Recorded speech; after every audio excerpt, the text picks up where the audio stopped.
Kondi? Iki lho ngaturke laundry. Pundi Pak Bu? Daleme ngene Mbak Ase apa pundi? Gang niki Nggih. jenengan nengen Nggih. mentok Nggih. omahe niku pojokan dhewe. Nggih. Sing enten tulisane Asih Jahit. Oh. Nggih mriku omahe. Oh, Mbak Ase jahit niku. Nggih mriku niku omahe. Nggih.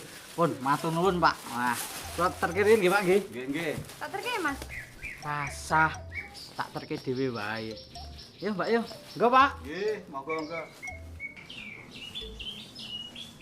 Matur sing griyane Mbak Asih to Pak niku. Leh golek iki wis ket mau. Neng ora ketemu. Kula susule mawon nggih Pak. Ora usah. Maseke mau. Wis berjuang nemokke tujuane. Dhewekne ya butuh ngrasake. Kaya ngopo mareme. Menawa tujuane wis ketemu.